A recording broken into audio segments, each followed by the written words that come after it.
takes planning. I'm meeting Nicholas Lee, a designer from the Urban Redevelopment Authority. He's showing me a tool they use to plan Singapore's future cityscape.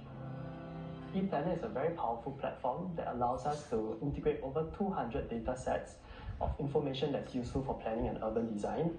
It's almost like playing SimCity. With a click of a button, it actually will generate accurate and realistic development simulations that are in accordance with the master plan.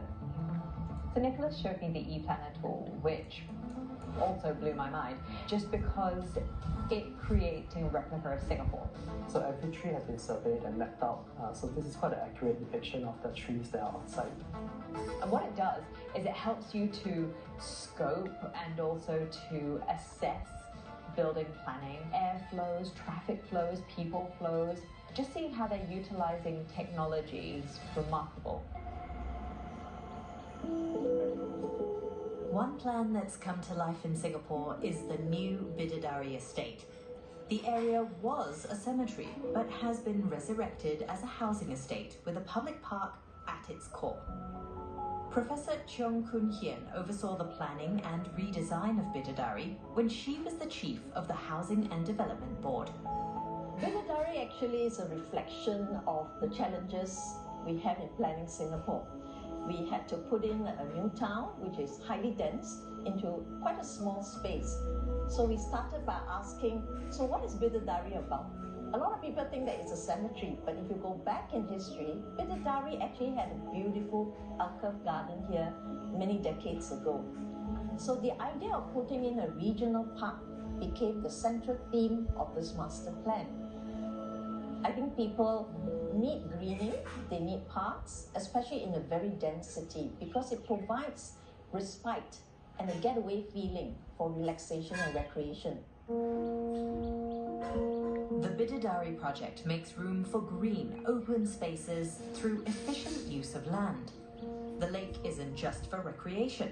It collects and drains stormwater to prevent floods.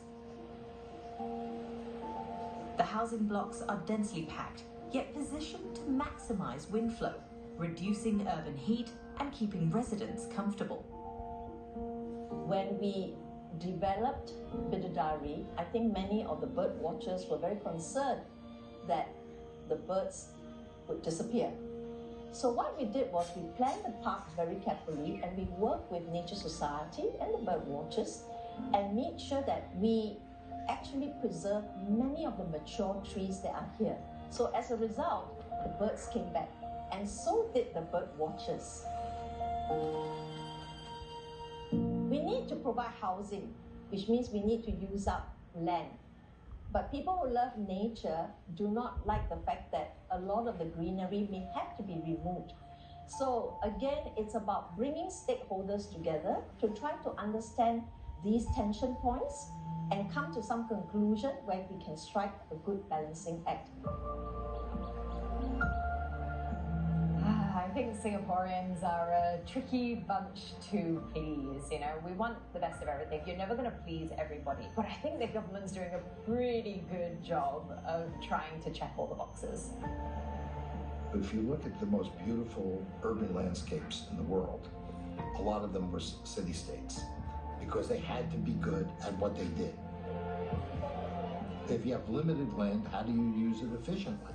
And I think Singapore's done a great job of that by keeping open space. You know, when you're in Singapore, you don't feel the claustrophobia that you would feel, for instance, in a big city